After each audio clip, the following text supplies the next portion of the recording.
Hi, dear listeners. This is Kate Riga. I'm here to make a quick pitch that you consider becoming a TPM Prime member. TPM has used the member model for over a decade now, and our loyal members are the only reason we've been able to weather the turbulence of the media landscape and avoid the fate that has befallen so many other independent outlets. For $70, you get no paywall, fewer ads, access to the Hive member forum, a members only newsletter, and more. For $140 a year, you get all of that, plus no ads at all. Without our members, there is no podcast, not to mention that I'm out of a job. Thank you so much for listening and supporting us. We couldn't do it without you. Hi, this is Josh Marshall, and this is the Josh Marshall Podcast with Kate Riga. Today, it's Wednesday, February the 14th, Valentine's Day. Happy Valentine's Day, wherever you are in the ecosystem of relationships. Let's say, kind of funny ad lib.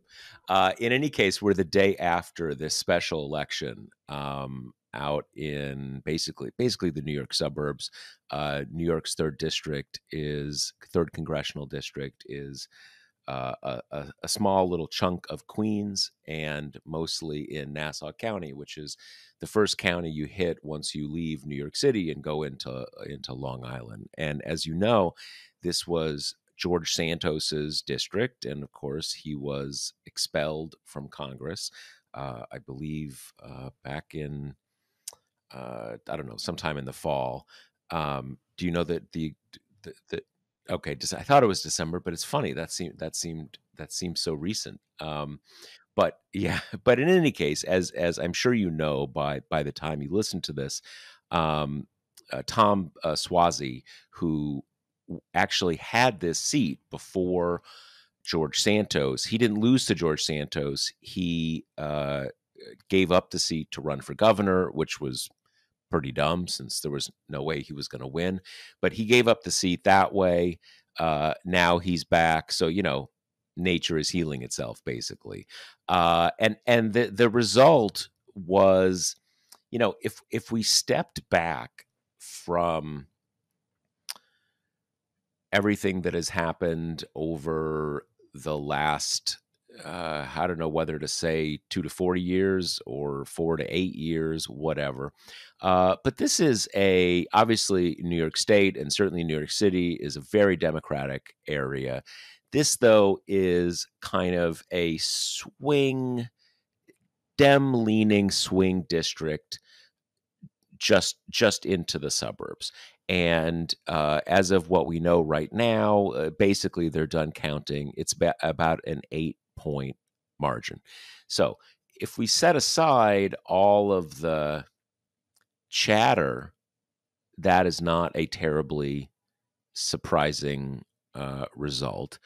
But we can't set aside the chatter because this is the world we live in. And as you know, this was being pumped up as kind of a bellwether for the 2024 cycle, a kind of a lightning rod to pull in all the vibe and doom scrolling energy about Joe Biden and all this kind of stuff. And it even got pulled in towards the final days of the election as a referendum possibly on immigration.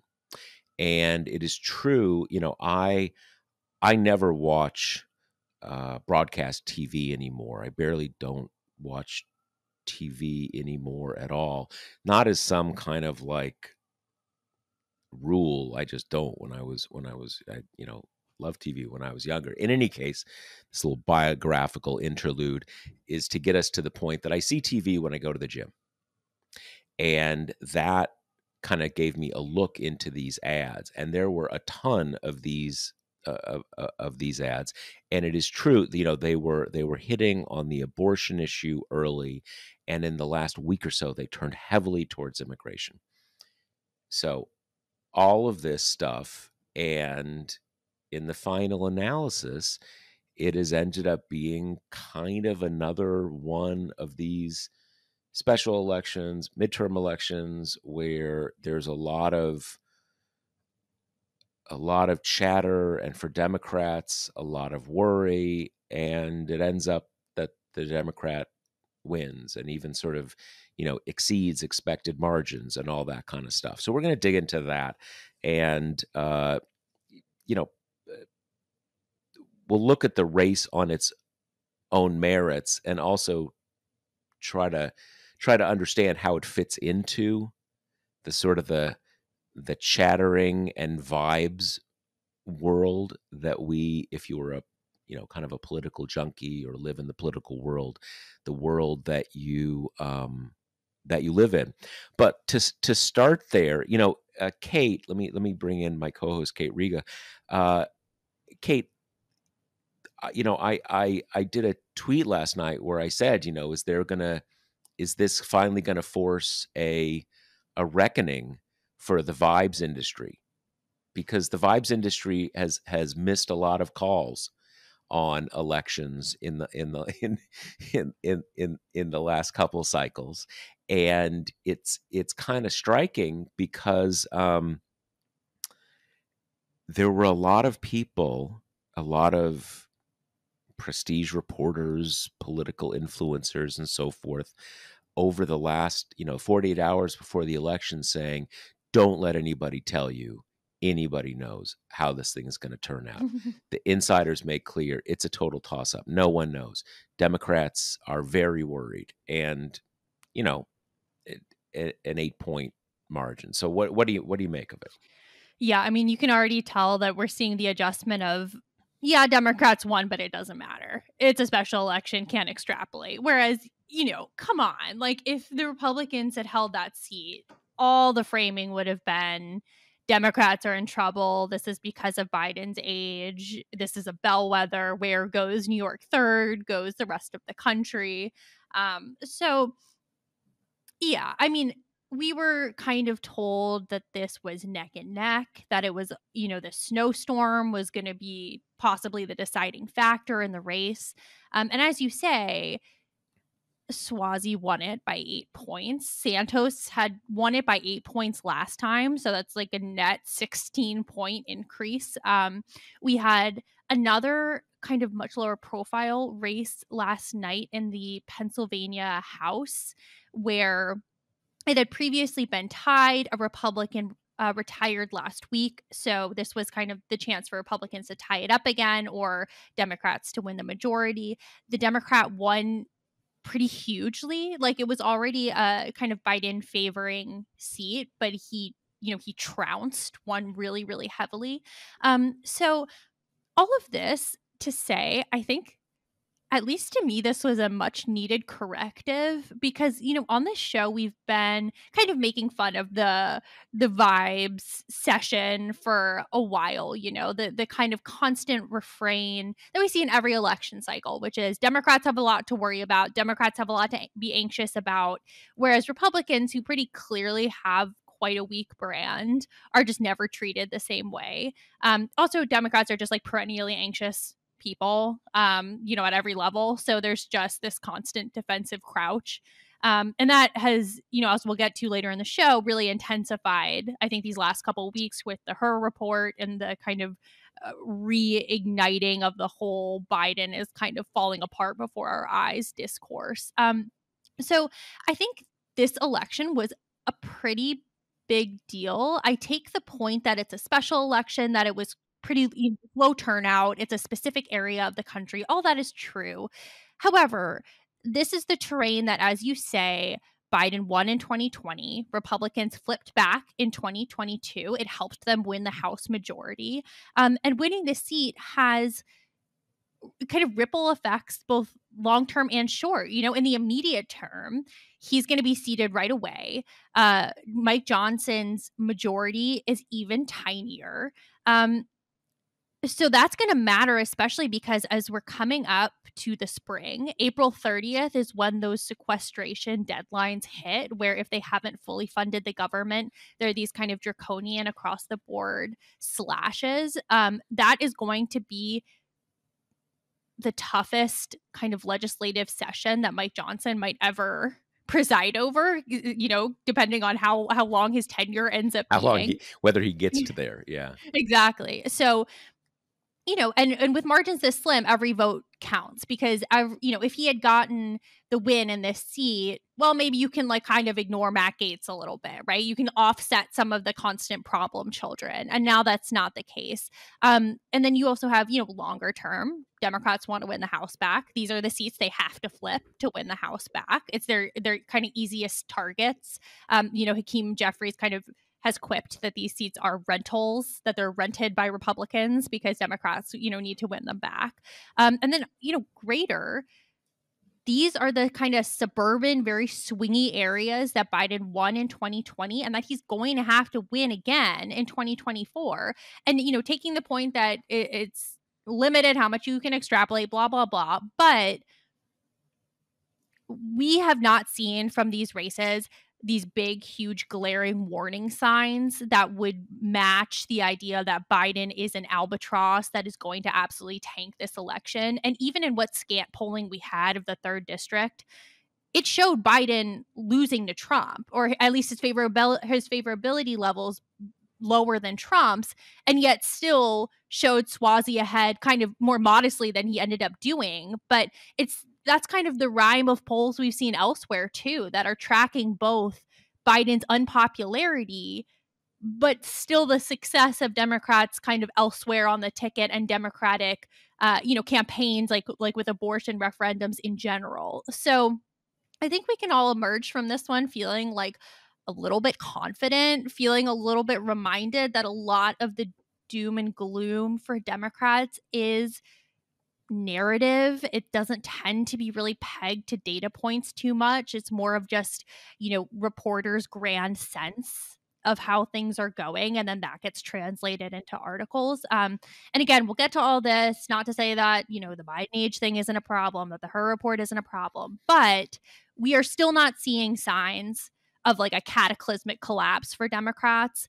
And I do think part of that is the paradigm shift that in special elections now Democrats have the edge, which I still have trouble getting my mind around because is so counter to the conventional wisdom that kind of guided our politics for a long time. That Democrats are now kind of the party of the civically responsible voters who kind of come out, in the low turnout ones as well. And so some of that might be kind of shifted and scrambled around on a presidential election year where we have a lot more people come out.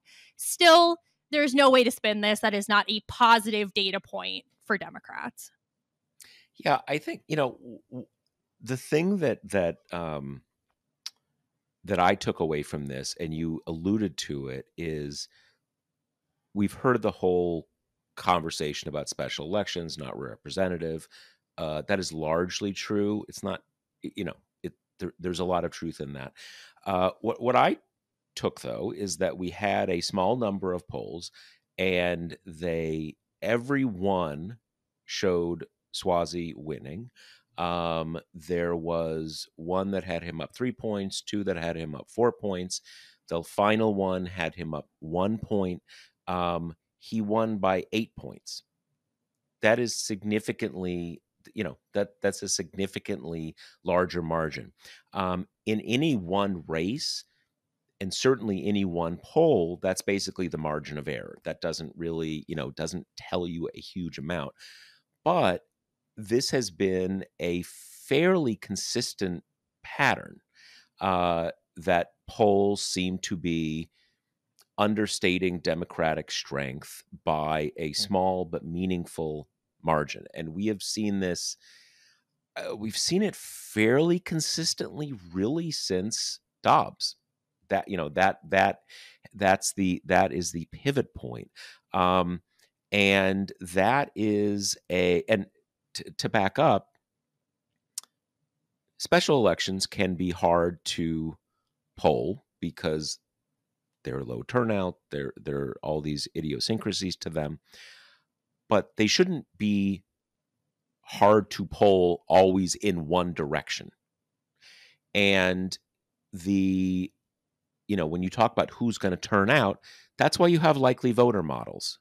There are ways that pollsters have to, low turnout election. It's going to be, it's going to be the consistent voters. So even with all those things, you do have this pattern of polls seeming to, again, underestimate Democratic strength in this small but what can be a pretty decisive number. I mean, if you have a 4-point swing, that's a pretty big deal. A lot of toss-ups will go in one direction. And there's a lot of things you can ask about why that would be the case.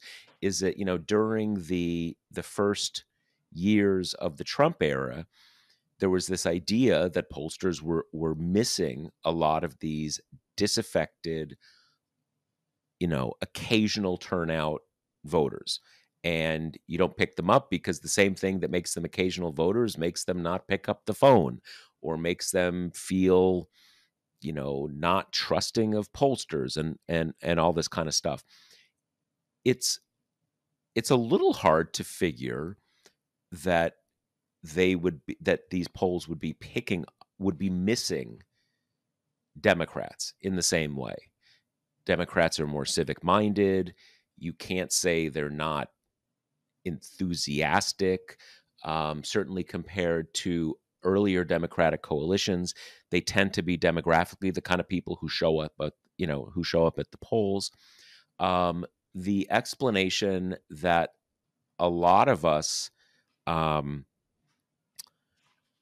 gravitate towards, and I think I do, is that what you're seeing in a lot of these polls is people, the for lack of a better word, the disaffected people showing up in the polls, but they're not actually voting, or they're kind of saying, yeah, I don't like Biden, I'll try Trump again, but they're not people who are actually showing on election days. Now, there's all sorts of ways you can assemble the facts to tell yourself different stories. One uh, counter to this is to say maybe it's back to that old thing from Trump's presidency, that the real issue is when Trump is on the ballot.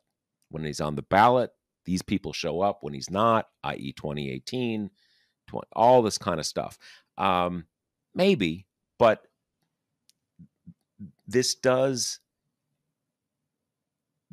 is a meaningful data point because it matches with a lot of other recent data points. And whatever reason that differential is showing up, it does suggest that current polls are missing some Democratic strength. And in a polarized era where kind of everything is basically 50-50 or close to it, that makes a difference.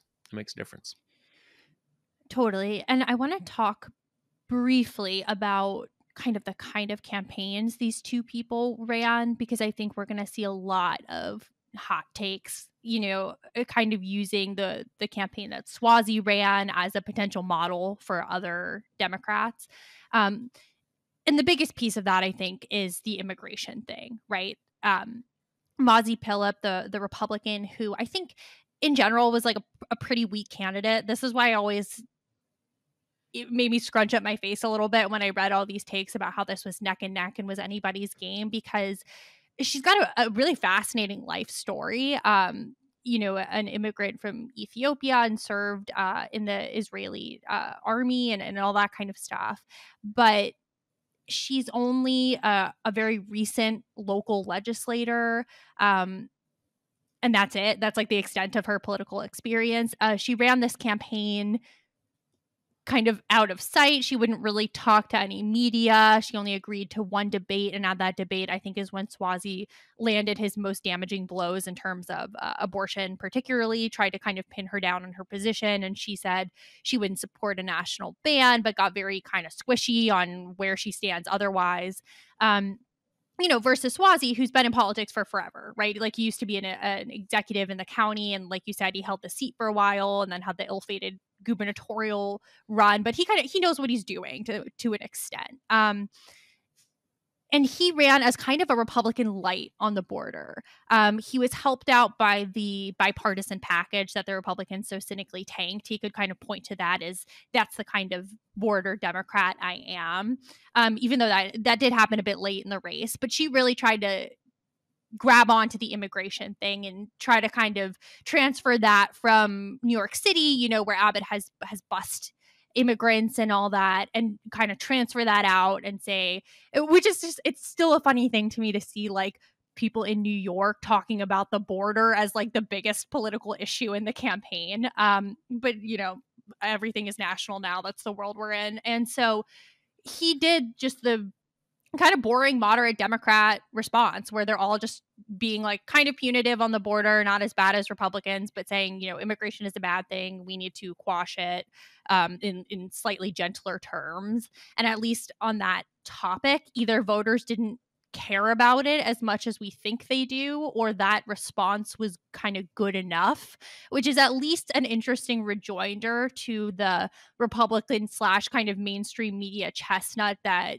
immigration is going to damn Democrats in this cycle. Like, it's a huge anchor around their necks. It's what Trump's going to focus on. And there's been an implication, I think, that, well, immigration is going to be the Republican Dobbs, right? It'll kind of bring everything to a draw again on that count. And at least in this race, that did not happen. Yeah, I think, a number of people said, as you did, although they put it in a different way, that Suozzi tried to put distance between himself and the party. And he did. Actually, one of his ads, I think I have this right. One of his ads basically started with one of Phillip's ads, saying, "Oh, he's a big time liberal, open borders," and then he comes in and says, "What? That's not right." And then he says, like, I'm for this, I'm for that, and that's true. But that's kind of where the Democrats are right now. Like, the Democrats are distancing themselves from their party. I mean,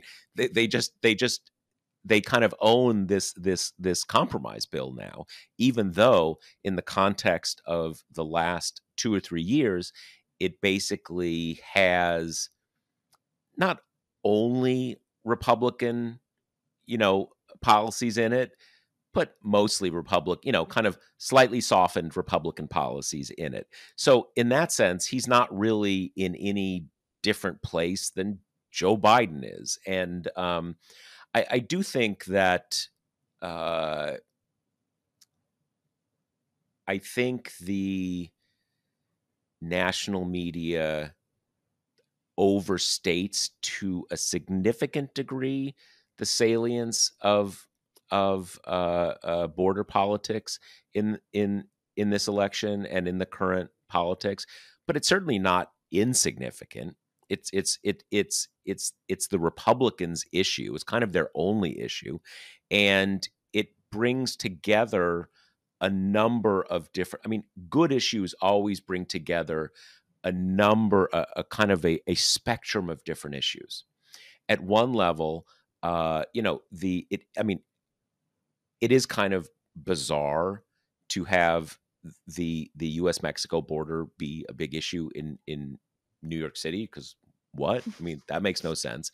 However, these busing asylum seekers and migrants to New York City has become a big issue in the city. And I don't mean in the sense of everybody's up in arms about it, but it's become a big issue finding housing for all these people, because it's tens of thousands of people. So it has brought the rising number of asylum seekers. It's made it a resonant issue in New York City.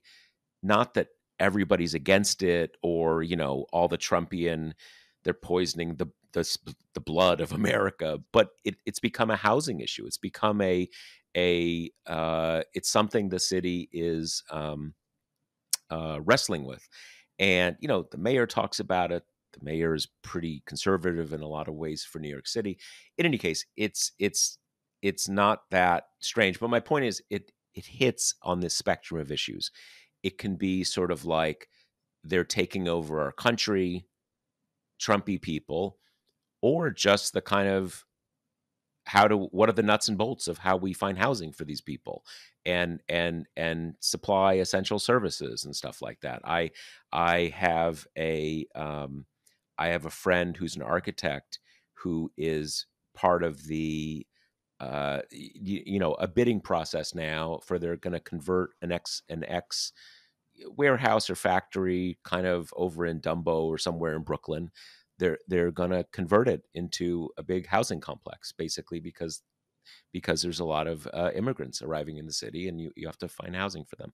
So it is hard to say. I mean, there's been some anecdotal evidence, which is to say not evidence, right? This is like a contradiction in terms, but there's been at least some suggestion that he was able to mobilize some voters over Republicans killing this bill, which is generally not something that you should be able to mobilize against something that's so hypocritical and so sort of anti-civic like that. But generally you can't, because in most cases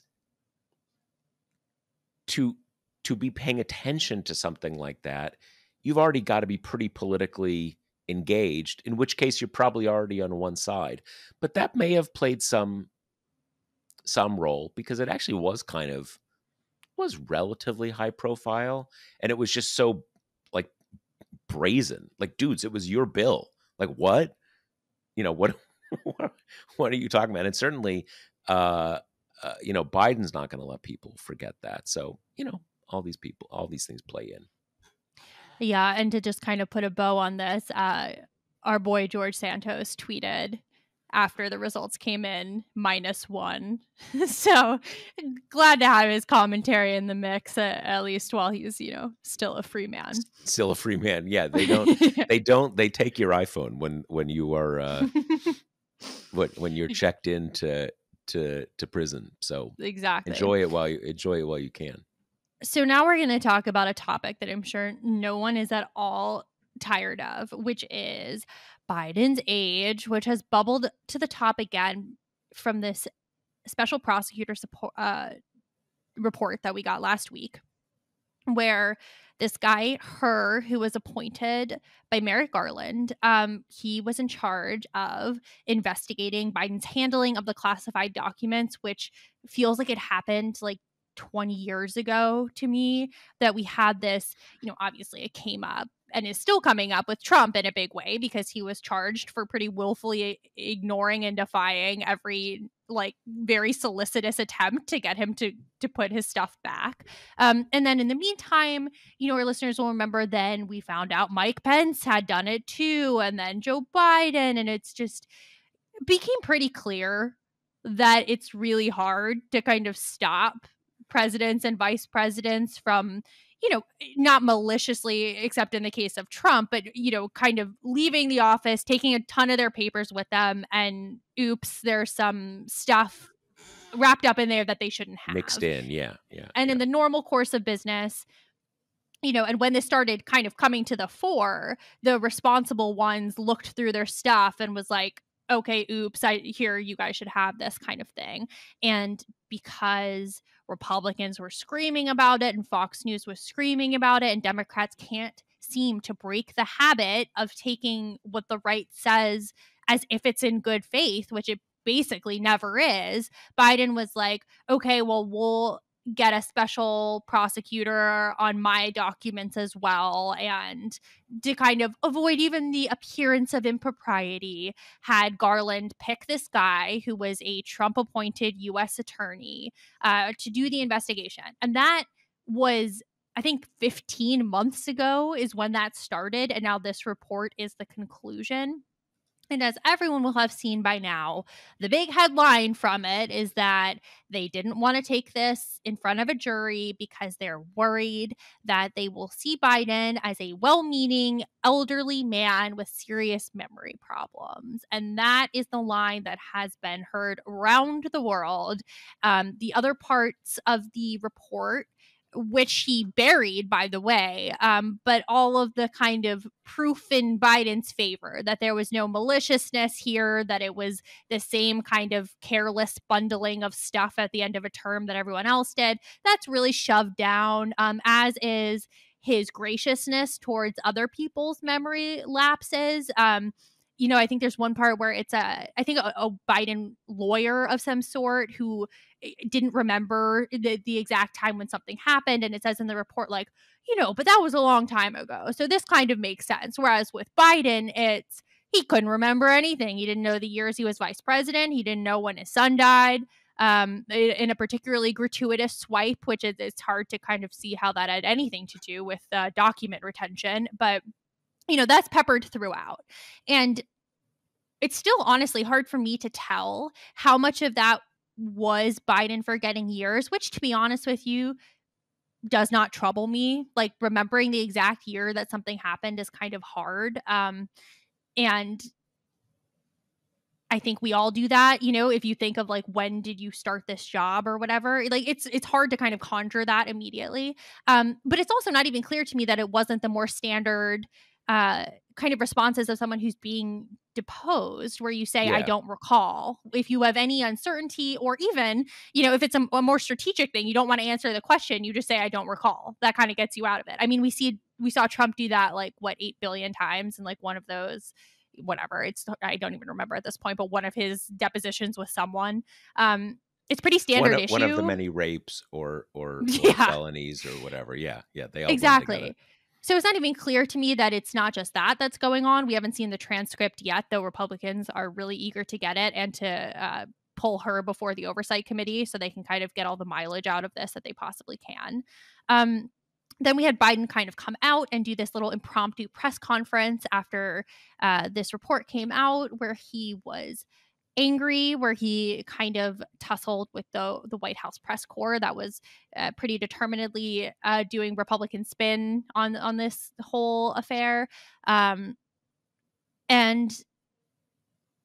I am just left with this impression of, I was so angry when this came out, and not because of Her's depiction, because you don't get mad. It's the scorpion and frog story. It's just in his nature. He's a Republican hack who works for Trump. This is what he does. Like, I'm sure he wants Trump to win the presidency. He was bummed he couldn't find anything to charge Biden for. So he was like, you know what, let's get some political swipes in there. It's the least I can do to help the cause. That's what he does.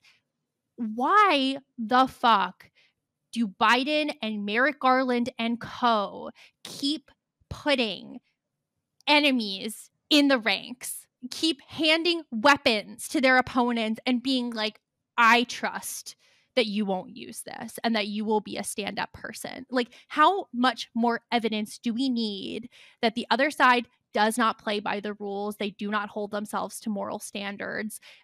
They don't find it embarrassing when their political hackery is out on display. It's all about winning. It's all about owning the libs. It has been for years. And this Boy Scout behavior of, well, we're going to continue to pick Republicans to investigate us. We're going to continue to pick Republicans to head up any law enforcement job. This weird ceding of ground that Democrats can't possibly do this fairly or well is just tiresome. As you've pointed out in your writing before, Josh, it's been going on for years. It's been going on through multiple Democratic administrations. But at this point, it is just irresponsible. They put this fox in this hen house, and then he acted like everyone expected him to act, and it was incredibly damaging. It hit right on Biden's greatest weakness and vulnerability, and now they're in a frenzied attempt to try to figure out how to address this problem and how to do it really quickly with a story that actually might have potential to break through to normal people in the way that most political stories don't. So, I mean, that's where I'm left. I find this wound completely self-inflicted. I find getting mad at her a waste of time. Like, this is how we should expect these people to behave. And now the problem of Biden's age is at the forefront again. It's an immediate problem. And I'm like a little bit worried about it because I think the natural response to this problem, as we've been saying on the pod for a while, has been get him out there more, right? Like let people kind of see him in action. But I think the problem is, whereas nearly everyone of all partisan stripes says that in private meetings, he's sharp and he's on his shit and he is paying attention, he's been dogged with public speaking problems for a long time. It's both the stutter, he's been gaff happy since we've known him. He wanders off the point. He tells stories that don't have punchlines. Like that stuff has been true as long as we've known him. And now he's visibly older. He's got the arthritis in his back, so he shuffles more and he looks old. His voice is getting a little bit more frail sounding, like he sounds like an older man. He gets kind of quiet and he swallows his words sometimes.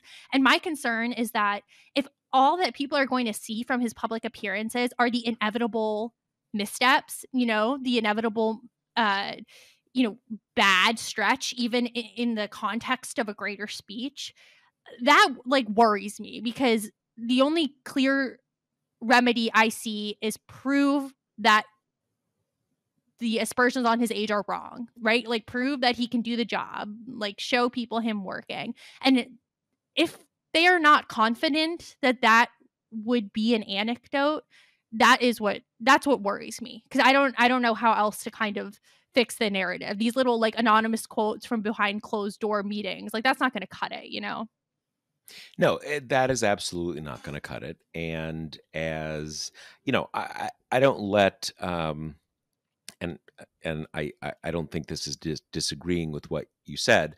I don't let her off the hook because he is a hack, and it's always important to call hacks hacks. Uh, I I I do blame Merrick Garland for this. You certainly don't want it will not be credible to have a Democratic partisan conduct an investigation like this. But there are plenty of people who are nominal Democrats, nominal Republicans, but don't play in the political lawyering world. If you are getting, with some exceptions, if you are getting, you're getting picked for U.S. attorney, you're getting this. Those people are they when they pick U.S. attorneys, most U.S. attorneys, I think, can do the job ethically and so on and so forth. But you get those because you involve yourself in the party's work. That's how that works. So it was foolish to choose someone like that. Again, there's lots of people who just have a good reputation as prosecutors. There's even a lot of um, I'm not even sure I would say evidence. Just it's the fact that he, was Rod Rosenstein's, kind of right hand, and as often happened during the Trump years, Rosenstein became sort of like you know, was imagined as a resistance figure because he would not fire Robert Mueller. And, you know, I will give him credit for that. There was a line he would not cross. But within the bounds of not crossing that line, he was doing everything he could to keep the Mueller investigation on a very tight leash. It was stupid to appoint her. Um, as for what that, what is actually in that deposition, I think it's quite possible that in a narrow sense, what he said was accurate. Maybe he uh, didn't remember one, but those things kind of don't really mean anything. In a long deposition, you'll say, "Oh, I don't remember that. Was that this year? Was that year?" But again, it was put together to create an impression of a man who has like deep dementia and has very poor recall of anything that has happened in his recent life, and everything that we hear about his actual work as president totally belies that. What you said, and this is the real issue for Biden, is he has that stiff gait, which I think is a combination of some, as you say, some arthritis. He also broke his foot early in early during his presidency. But you just see that, and that makes him look old. It makes him look like an old guy in a way that Bernie Sanders, who's actually older than him, and Trump, who's a little younger, do not. And that is just a reality that has a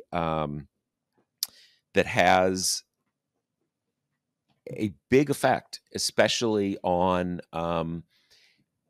people who are not, not paying a lot of attention to politics. It's also true that he has always had this kind of stutter and, mixing words up and stuff. He's had it since he was, younger than I am now.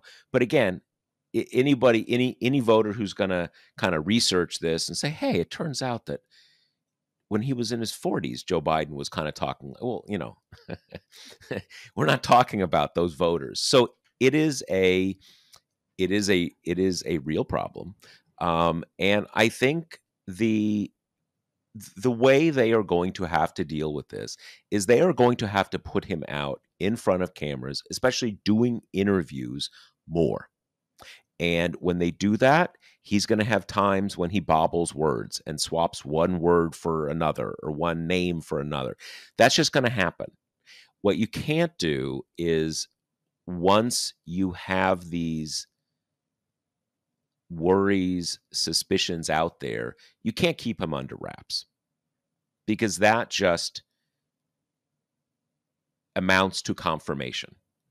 And then people can, fill in the blanks with their worries and their desires. And I think you get him out there, and people will see, yes, he mixes words up sometimes, but you listen to him talk, that press conference was a very good example. He was clearly pissed. He gave a series of answers about Israel and Gaza, which were very specific and intricate and getting into the policy questions. And he mixed up one country for another in identifying one person. And that was the only thing that was reported. The only thing you heard out of that entire thing was, he confused this country with another country. So people already have these suspicions and worries. You need to get him out there more and sort of acclimate people to, he talks funny, he scrambles up words sometimes, but you listen to him, he's clearly there. And you're not gonna, you're not going to you're not going to do something where people say, wow, he's like young and vigorous, and you think he was 60. Like, no, that's just not going to happen. And that's not where we are. But I do think, when you, unlike the vast majority of the population, I've watched a number of interviews he's done over the last year, and he does fine. He actually does really quite well. You need to have people watching that. And I think what you can do with that is get people to think, yeah, he's old, and you can, and he seems old, but he's clearly mentally fully there, and it is what it is. Again, that's not perfect, but you need to get it there, because not because that's great, but because what they're doing now, by not doing that, not scheduling a lot of, high profile interviews, is making it worse. And so, and what they have to play for is like, yeah, he's this old codger, but he still has his punch. And that's just the reality of what they have to shoot for. I fundamentally agree with that because I don't know what else you do, but I'm also worried that that same dynamic that happened at the press conference the day the report was released will just keep happening, which is they put him out here more, he does more stuff. And then he trips on his way up to the stage, or he says the wrong name, and then that's all that people hear about it, and it just like compounds the problem. And I don't see any way around that. I agree with you. Like keeping him behind closed doors makes it seem scary.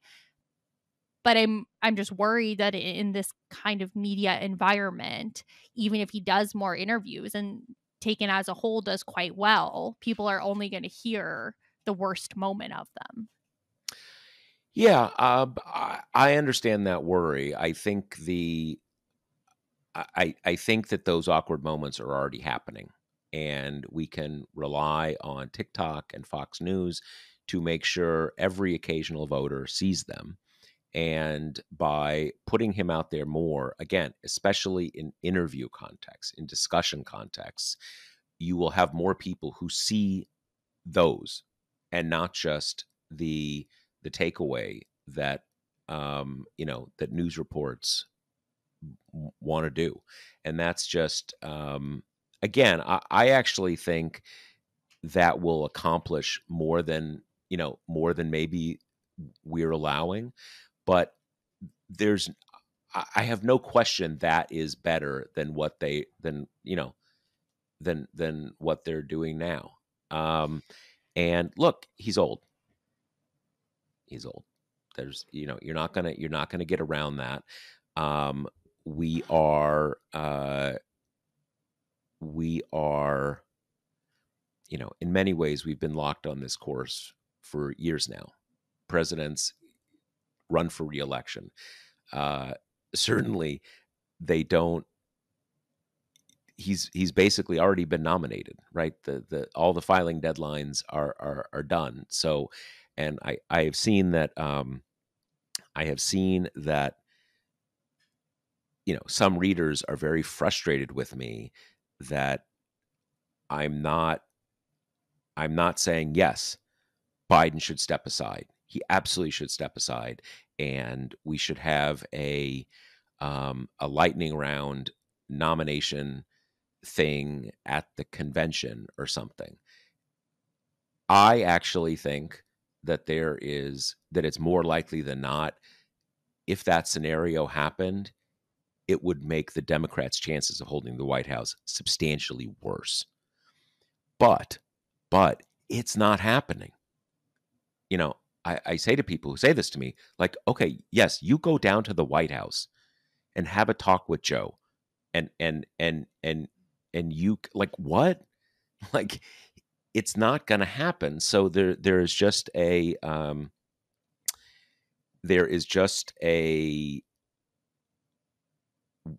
of, why are we talking about this?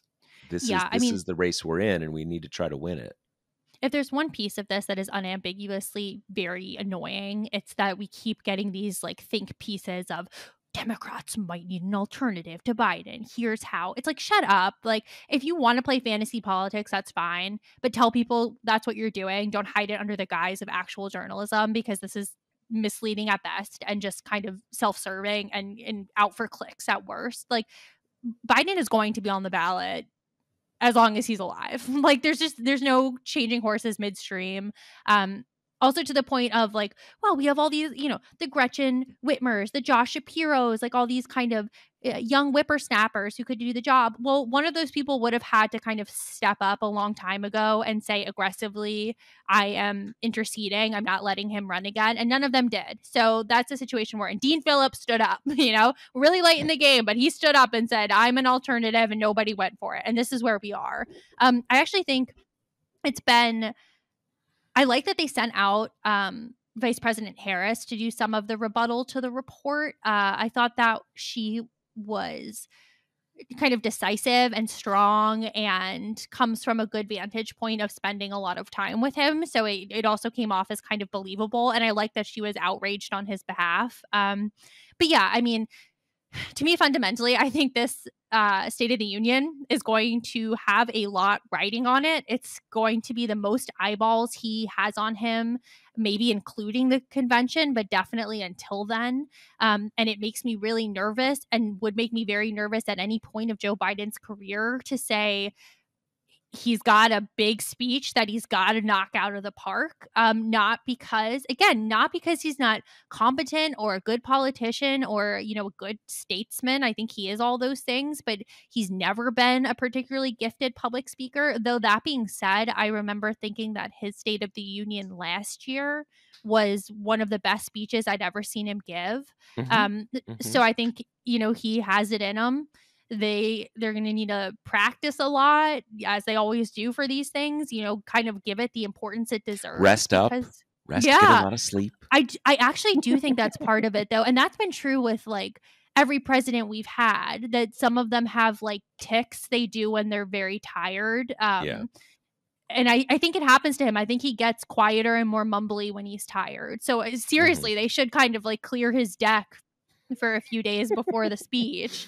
Yeah. Um, and the thing that is so like I do want to appreciate the fact that this is galling, right? The idea that like Trump's brains are oozing out of his ears, essentially, that he went on, you know, the Nikki Haley for Nancy Pelosi thing was like very extended. It wasn't a brief, oh, he swapped them and then he fixed them later. Like it was long and he clearly had no idea that he was saying anything wrong. Well, and the thing is too is that again, and you know, when you are explaining that mixing up one name for another is not confusing, I think it's fair to say you're losing at that point. But Right. having said that, when you swap one name for another, you're not confusing people. It's like a brain freeze, right? Clearly, he was talking about X. He was talking about El Sisi, the Mhm. president of Egypt and Gaza, and blah blah blah blah. But as you say, in that case, he was literally saying, Nikki Haley, remember you, my opponent, Nikki Haley, remember when you were in charge of security on January 6th, you failed. That's like, dude, what? Like you said in a couple podcasts, a couple podcasts ago, you know, clearly there is a bucket in brain in Trump's. There I go in brain. I called Trump brain in Trump's head that just says bitches, Yeah. and he just pulled the wrong person out. But if you have you know, adequate cognition, you even if you have a bitches bucket in your head, you are you know, able to do that. So you know, Trump gets a pass. There's all these reasons why he gets a pass. Um, Biden is old. We know that. I do think, I will say this. I do think that,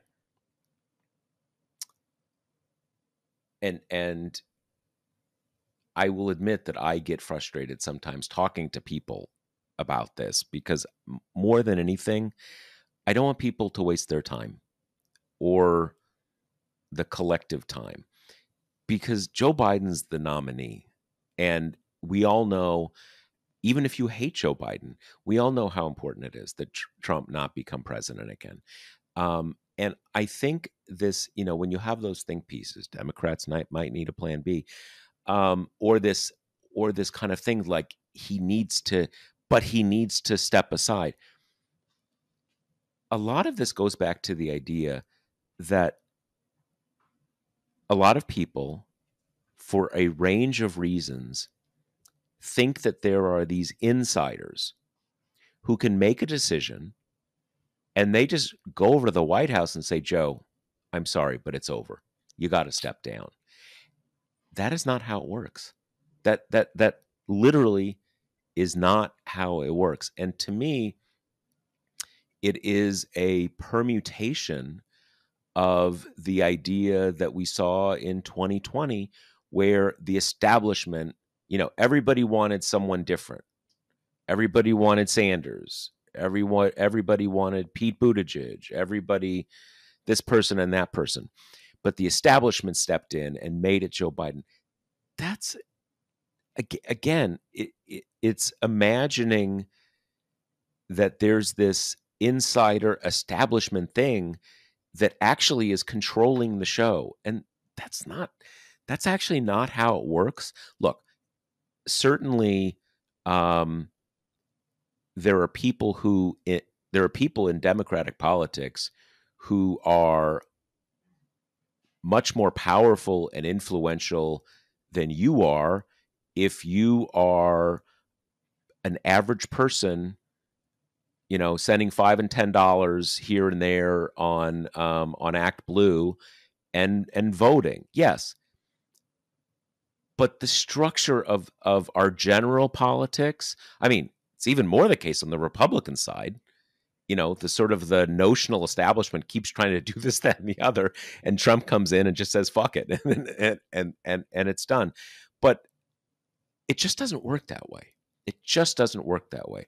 I'm not saying it's a kind of like a Lockean social contract thing where there aren't more and less powerful people, but there is not an insider group that just makes decisions and things happen. That is not how it works. And a lot of this conversation is being egged along, I think, by the idea that that is how it works. And just the fact is, with where we are in this process, the continuing popularity of Joe Biden among Democrats, which is lower than it should be, but still very high for the simple reason that he's the president. Of course, his approval, because you can't, people, even at even in the most pessimistic scenario, people can't handle the cognitive dissonance of saying we've got a Democratic president, but he sucks. People support him. That's why he destroyed Dean Phillips in New Hampshire when he wasn't even on the ballot, and even more so in South Carolina. So, look, it's a hard situation. We're all really scared that Trump could become president again, and for really good reason. But he's going to be the nominee unless he, for some reason that would defy all expectations, just wakes up and decides that he doesn't want to be president anymore, which is not going to happen, or he dies. Yeah. I mean, people didn't want him to run in 2020, like if you couldn't convince him that time, you're certainly not going to as an incumbent president. It's too late in the process. It's silly to talk about it at this point. I mean, Trump is like barreling towards a conviction, and I don't see a lot of stress about maybe Republicans should like prep a plan B.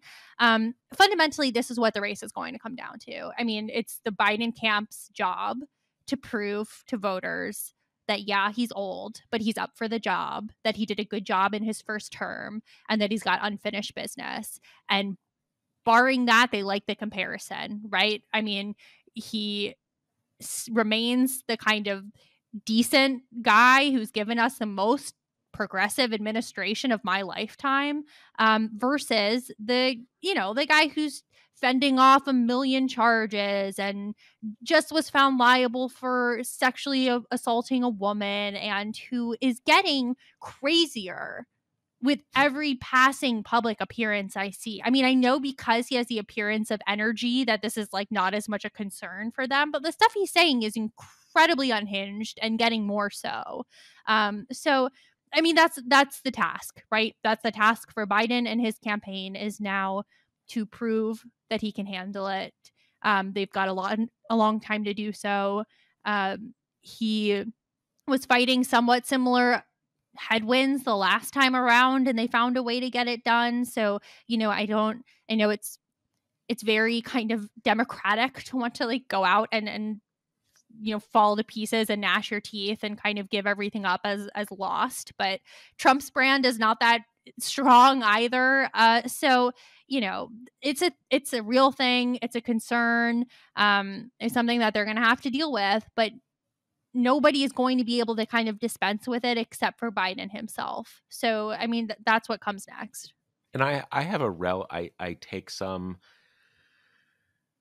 solace from what I would say is the fact that I really do think it is within their power to significantly improve the situation on this front by doing what I said, by getting him out for more interviews, actually talking with reporters and stuff like that, with the knowledge that he will have these kind of bobbles, and people will see that, but also see that he's there, he's basically fine and everything.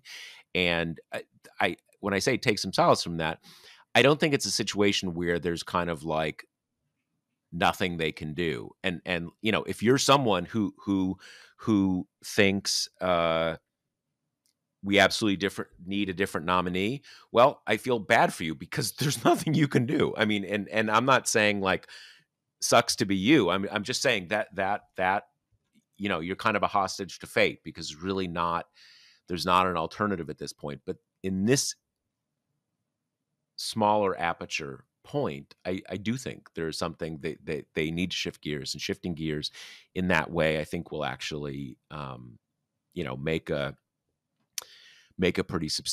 a significant difference. Although obviously it's not going to erase the issue because he's old and he looks old, and other than maybe some, I don't know, what do you do? Like you inject his back with some cortisone to get it loosen it up a bit. I mean, I don't know, right? Yeah, like get him whatever they give like NFL players after they go in the blue 10 and then they come back and they're fine, load them up. Right. Yeah, exactly. Get Exactly. Ronnie Exactly. Jackson on the phone. This seems to be his Yeah. area of Well, that expertise. everything has been downhill since Ronnie Jackson Exactly. stopped being, because you need a real Dr. Feelgood to be the White House Yeah. doctor. Yeah, All right, exactly. so Exactly.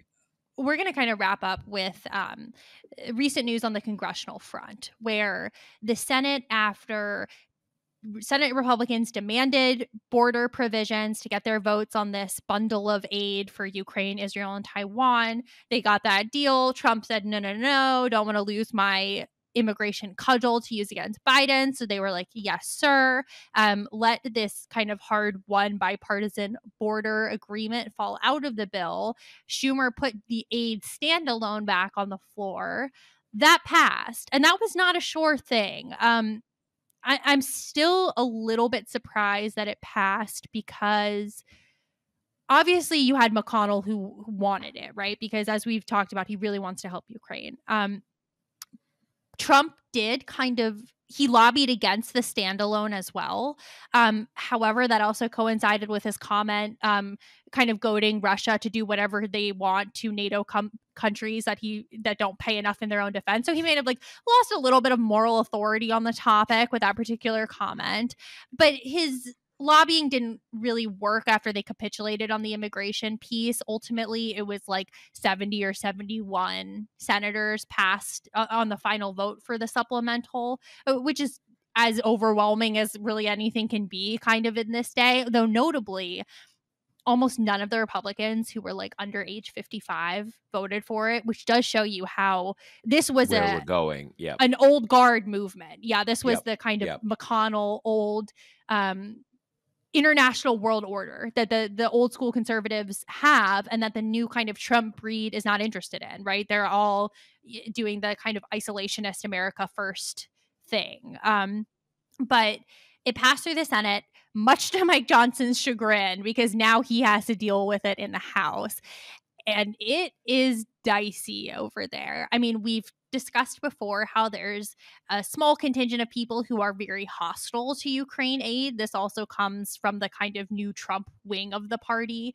Marjorie Taylor Greene has said she'll trigger the motion to vacate if Ukraine aid ever gets a floor vote.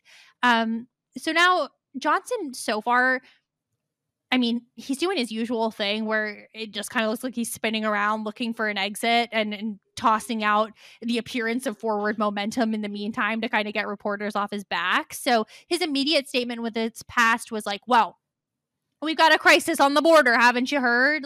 We are not passing any legislation that doesn't address that, which of course pretends we live in a reality where he didn't just also reject the border piece of the bill. So now he's kind of pretending the House is going to work up its own version and they're going to put border stuff back in it. And you've got some of the more moderate people telling credulous reporters, we're working on our package, we're going to have it out in a day or two, and I think the Senate will accept it. Which brings up the same question of well, why would yours work when the one that the Senate made didn't work? But Johnson's point seemed to be more, they're going to resurrect H.R. 2, which is the House's big kind of dream conservative immigration bill, which is obviously dead on arrival in the Senate, right? That's not going anywhere. I mean, it can barely pass the House. Yeah. Not even completely clear that it can pass the House. Exactly. So hard for me to see how this could possibly pass the House, how he could put it on the floor without losing his job. Um, there's been some chatter about using a discharge petition, which is how you circumvent leadership and get a bill on the floor that they don't want to put on the floor. Um, so since you'd probably have some progressives drop off on the Israel piece, you're going to need like a dozen Republicans to get that maneuver through, which seems hard to imagine amid these House Republicans. Yeah, the one thing the one thing that seems to shift things a little, although I basically agree with your analysis, is, and I'd be curious your take on this since you're up there more. It really seemed to me that Republicans forcing this through, uh, you know, lots of them voting for this, not blocking it as they did their own bill before, is they're still really pissed about what happened with that immigration compromise proposal. They got, the House forced them to go through this thing. They did it. They spent months doing it. They did it. And then the House destroyed it in like one day, even though the House actually got them to destroy it for them. But same difference, that this was basically them saying enough of this, fuck this, and just saying, we're not going to do this thing where we're even going to do your dirty business for you. We're going to send this to you, and if you're going to kill it, you have to do it. We're not going to be so pathetic to do it for you. That seems to have hit kind of a breaking point. Now, I don't have any good explanation for how the Senate's breaking point changes anything in the House, but I I do feel like it's a significant line they have crossed, and perhaps creates, I don't know, some new reality. As you say, this is what people have to remember. There's lots of Republicans who, if given the opportunity, would vote for Ukraine aid, not the 100 that you had like a year ago, whenever that was, but a lot. But signing a discharge petition basically for the opposition party is, that's normally that. I mean, there's a reason why discharge petitions almost never happen. That is such a break of party discipline that it's for most people it's unthinkable. Now, what does party discipline mean in the current Republican Party? That's a bit hard to answer. But I am at least it's making me it has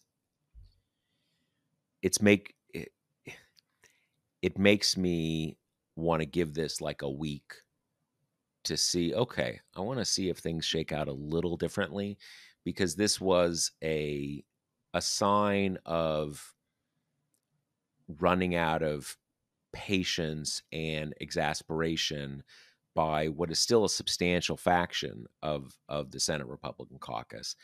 That does seem different to me. I totally agree on the Senate side. I think passing the foreign aid by itself was a repudiation of Trump and Johnson to a lesser degree. And Yeah. particularly in the Senate, there is still some remnant of the sentiment of like, I'm a US senator. How dare you tell me what to do? Even though Yeah. obviously they had this massive embarrassing capitulation right before that. Right. I totally agree with you there. My qualms on the House side are, I think that most of the factors line up against passing the bill right now, which is for a discharge petition to work, you kind of know who the likely suspects are. Those likely suspects right now are not really being enthused about it. Yeah. And the problem is, I don't think time helps that, because we are coming upon the next government shutdown at the beginning of March. So this is going to get shoved to the back burner anyway. Um, I think for it to work, I think Jeffries has to do like an all out full court press starting right now. I mean, the House leaves at the end of this week until the end of February, and then there's 3 days before we hit the shutdown. And I'm Right. sure they'll just pass a CR then, but that's what they're going to be doing. So Right. right now, I think it has to be pitched as, if you care about Ukraine, like, this is it. This is the last possible opportunity to do it, and see if that's enough to kind of stir the, like you say, the many House members who still do want to pass Ukraine aid. And even Johnson's allies are quite candidly saying, if this bill were on the floor, it would pass easily, with Yeah. a pretty big Yeah. majority. So I think that's the problem. And then the other concern is they can't break it up into buckets, right? Because then Ukraine will probably go down by itself. And they tried this kind of half-heartedly with Israel a week or two ago. That didn't work either. I mean, maybe kind of suspending my disbelief on the border thing. Maybe if, like, this group manages to kind of put back in a few things that were in the Senate bill and somehow do it quietly enough that it happens kind of quickly and under the wire and before people Right. have time to make their calculations. I mean, I'm sure Right. at that point, even though the Senate negotiators would be so freaking mad, but I'm sure they would be like, fine, we'll take it. But I don't know. This is the kind of thing where you can't let people have time to kind of get into their camps and solidify how they feel about things. Because for legislators, particularly Republicans, saying no is always easy. Saying no never gets you punished. So if they want that kind of core Ukraine support in the House to play ball, I think it just has to happen really fast. Yeah, no, I think that's right, and I think any idea that this is going to pass in some form is really an exercise in hope over one's eyes. So I think we agree on that. I will say this, and maybe we can conclude on this. I don't know why Jeffries does not do that full court press, because even if it is not likely to succeed, I think there is a strong political benefit to having the Republicans make it fail. There's just, you know, he's a young guy. He doesn't have to rest up, right? I mean, why not? It's a Yeah. political plus, even if it ends up being a failure in on the policy side. So, I mean, we even see, again, anecdotally, that, killing their own thing a week ago, killing their own immigration policies, you know, didn't go over well with a lot of people. So that is the one thing, so if there is a hidden establishment that I say doesn't exist, go make Hakeem Jeffries do this, put everything into pushing a discharge petition. I totally agree. And, like, you're in the minority. What else are you doing? And, at the worst, you get caught kind of going out on a limb trying to help Ukraine, which is not a bad thing for the brand. And it doesn't, at best, it works and you pass aid to some countries that need it. And then at worst, we're where we are right now. And it's just kind of Republicans blocking a thing that lots of Senate Republicans wanted to do. Like, I just Yeah. think the risk is, like, non-existent, and it's might as well Yeah. try loudly, right? Absolutely. Absolutely. All Well, I right. think that is all we got for this week. Hope you've enjoyed it. We will, of course, be back next week with another episode of the show. So we'll talk to you then. All right. See you later. The Josh Marshall podcast is hosted by me, TPM reporter Kate Riga, and TPM founder, editor-in-chief Josh Marshall. The show is produced by Jackie Wilhelm. Thanks to Why Not Jansfeld for our podcast theme song, and thanks to all our TPM members who make this possible. Rate and review us on Apple Podcasts, and subscribe wherever you listen.